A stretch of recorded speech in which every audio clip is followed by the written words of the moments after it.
حاکم بصرہ رماس نے حضرت خالد بن ولید سے درخواست کی کہ میں اس شہر میں رہنے والا نہیں، لہٰذا آپ میرے ساتھ چند آدمیوں کو بھیج دیں جو مجھ کو میرا مال اور اسباب اور اہل و عیال میرے گھر سے لانے میں مدد کریں۔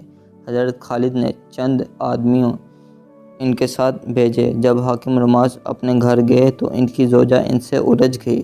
وہ غصے میں بھری ہوئی ایک شیرنی کی طرح تھی، اپنے شوہر سے تیز زبان میں گفتگو کرنے لگی۔ حضرت رماس کے ساتھ آئے ہوئے لوگوں سے اس خاتون نے کہا کہ میرا فیصلہ اسلامی لشکر کے سردار کے پاس ہوگا، لہٰذا اسے حضرت خالد بن ولید کے پاس لایا گیا۔ حضرت رماس کی بیوی کے متعلق لوگوں نے حضرت خالد کو بتایا کہ اس کو اپنے شوہر سے سخت نالش اور شکایت ہے، وہ آپ سے کچھ کہنا چاہتی ہے۔ حضرت خالد نے اجازت دی تو حاکم رماس کی بیوی نے بواسطہ مترجم رومی زبان میں اپنی عرض داشت کہی کہ میرا حال یہ ہے کہ رات کو میں نے بحالت خواب میں ایک شخص کو دیکھا جو نہایت خوبصورت تھے کہ وہ کہتے ہیں کہ یہ شہر بصرہ اور تمام ملک شام اور عراق اسی گروہ عرب کے ہاتھ فتح ہوگا۔ میں نے ان سے پوچھا کہ آپ کون ہیں؟ انہوں نے فرمایا کہ میں محمد صلی اللہ تعالیٰ علیہ وسلم ہوں۔ پھر مجھ کو بجانب اسلام کی دعوت دی اور میں نے اسلام قبول کیا۔ پھر مجھ کو آپ نے 2 صورتیں قرآن مجید کی سکھائی۔ پس خالد بن ولید نے تعجب کیا اور بواسطہ ترجمان ان سے کہا کہ وہ 2 صورتیں پڑھ کر سناؤ۔ پس اس نے سورۃ فاتحہ اور سورۃ اخلاص پڑھ کر سنائی اور خالد بن ولید کے ہاتھ پر اپنے اسلام کو تازہ کیا اور اپنے شوہر رماس سے کہا کہ یا تو میرا دین قبول کر یا مجھ کو چھوڑ دے۔ پس خالد بن ولید رضی اللہ تعالی عنہ یہ کلام سن کر مسکرانے لگے اور کہا پاک ہے وہ ذات جس نے دونوں کو توفیق بخشی۔ پھر بواسطہ ترجمان کے اس عورت سے کہا کہ تیرا شوہر تجھ سے پہلے مسلمان ہو چکا ہے۔ یہ سن کر وہ عورت بہت خوش ہوئی۔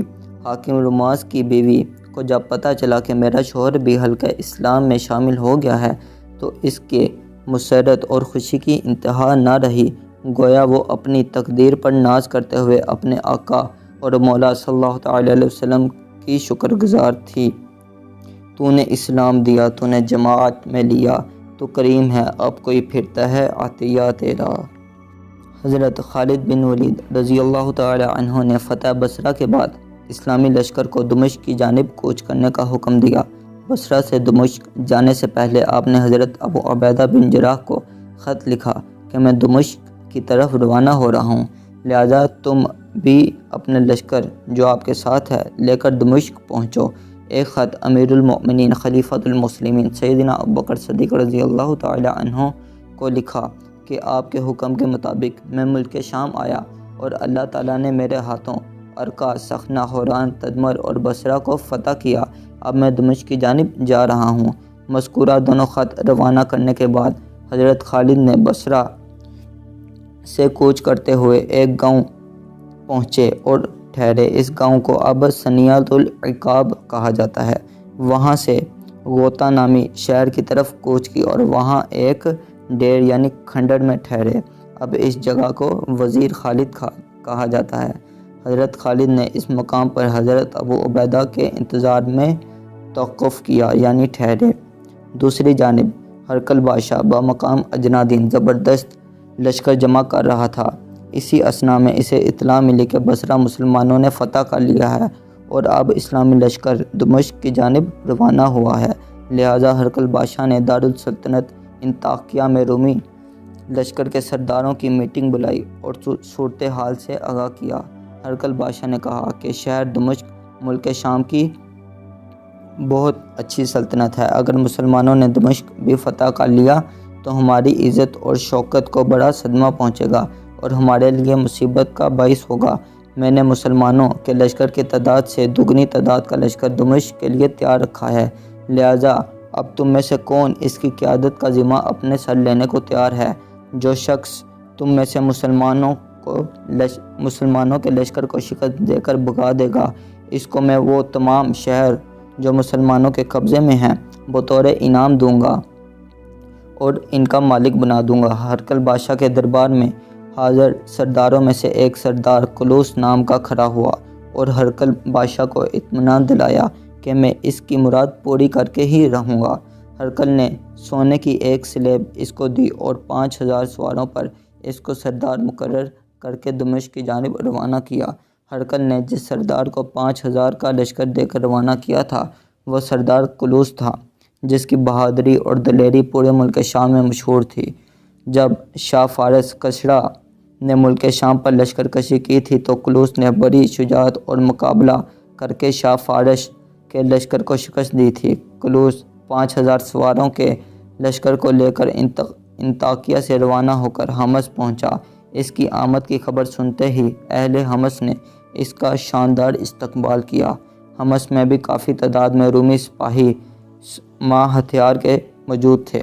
کلوس نے ایک دن اور رات وہاں قیام کیا، پھر وہاں سے روانہ ہو کر جوسیہ پہنچا۔ وہاں بھی اس کا رومیوں نے استقبال کیا۔ وہاں سے روانہ ہو کر بالابک نامی مقام پر آیا۔ وہاں کے باشندے اس کے پاس روتے پیٹتے آئے اور کہا کہ اے سردار کلوس، دمشق کو مسلمانوں سے بچاؤ، کیونکہ انہوں نے ارکا، سخنا، حوران، تدمر اور بصرہ پر قبضہ کر لیا ہے، اب دمشق کا ارادہ رکھتے ہیں۔ کلوس نے کہا کہ میں نے سنا ہے کہ ان کا لشکر تو جابیہ نامی مقام پر پڑاؤ کیے ہوئے ہے، یہ لوگ ارکا سے بصرہ تک کیسے پہنچے؟ لوگوں نے کہا کہ جابیہ کا اسلامی لشکر ابھی تک وہیں ہے، لیکن مسلمانوں کا ایک لشکر ملک عراق کی جانب سے آ دھمکا۔ اس لشکر کے سردار حضرت خالد بن ولید نے ہی سب کارنامہ انجام دے کر ہم پر قیامت قائم رکھی ہے۔ کلوس نے سب کو اطمینان دلایا اور کہا کہ میں عربوں کو ملک شام سے بھگا دوں گا۔ کلوس 5000 سواروں کا لشکر لے کر دمشق پہنچا۔ دمشق کا حاکم عزرائیل نام کا بطریق تھا، جو رومیوں کا مذہبی رہنما ہونے کی وجہ سے ہرقل بادشاہ کا مقرب تھا اور رومیوں میں اس کی بہت ہی عزت تھی۔ ہرقل نے عزرائیل کی کمک کے لیے 3000 کا مسلح لشکر پہلے ہی بھیج رکھا تھا۔ علاوہ ازیں دمشق کے قریب اور جوار کے علاقوں سے حمص اور جوسیہ وغیرہ سے بھی بھاری تعداد میں رومی دمشق میں آ پہنچے تھے۔ ان کی تعداد 12000 تھی۔ دمشق میں کل 20000 رومیوں کا لشکر اسلام کی خدمت گاروں سے جنگ کرنے جمع ہوا تھا۔ دمشق شہر رومی لشکر کے سپاہیوں سے بھرے گلاس کی طرح چھلک رہا تھا۔ کلوس جب دمشق آیا تو وہاں بھی اس کا شاندار استقبال کیا گیا۔ دمشق کے حاکم عزرائیل اور کلوس کے درمیان پرانی انبن تھی۔ دونوں ایک دوسرے کے سخت مخالف تھے، بلکہ سردار کلوس تو عزرائیل کو دمشق کے حاکم کے عہدے پر دیکھنا بھی گوارا نہیں کرتا تھا، اور وہ یہ چاہتا تھا کہ کسی طرح سے عزرائیل کو حاکم دمشق کے عہدے اور منصب سے معزول کر کے میں چڑھ بیٹھوں۔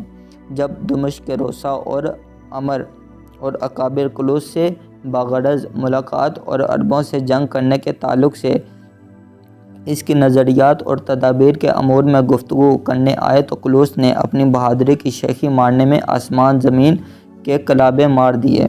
اس نے یہاں تک ڈینگی ماری کہ اسلامی لشکر کے سردار کا سر کاٹ کر اپنے نیزے کی نوک پر لٹکاؤں گا۔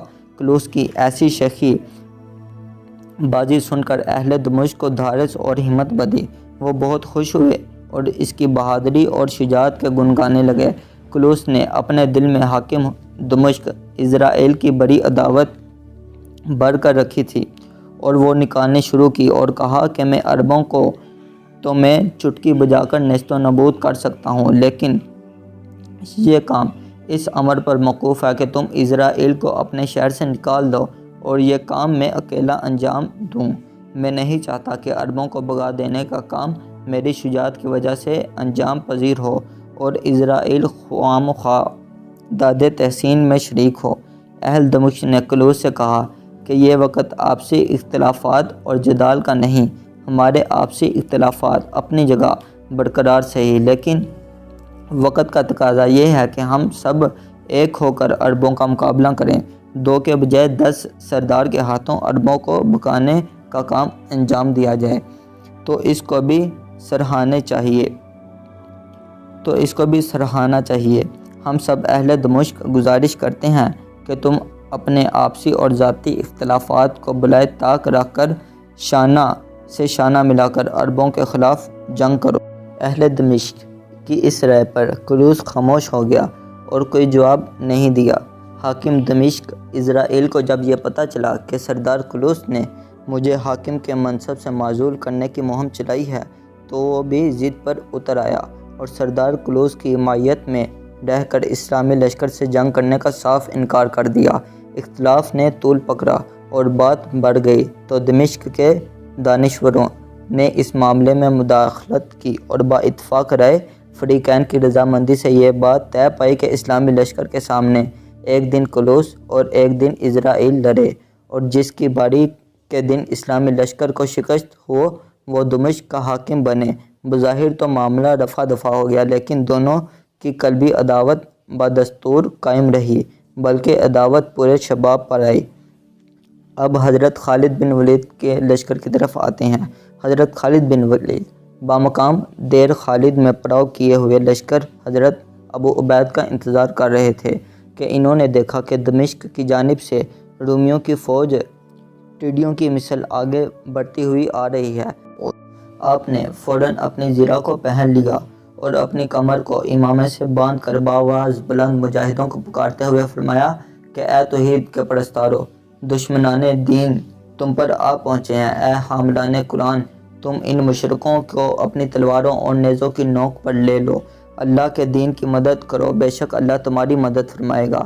اے شمع رسالت کے پروانوں، تم قرآن مجید کی اس آیت کو مصداق رہو۔ اے شمع رسالت کے پروانوں، تم قرآن مجید کی اس آیت کے مصداق ہو۔ ترجمہ: بے شک اللہ نے مسلمانوں سے ان کے جان اور مال خرید لیے ہیں اس بدلے پر کہ ان کے لیے جنت ہے۔ اللہ کی راہ میں لڑیں تو ماریں اور مریں۔ حضرت خالد کا کلام سن کر تمام مجاہدین فوراً مسلح اور سوار ہو کر دشمن کے مقابلے میں آ گئے۔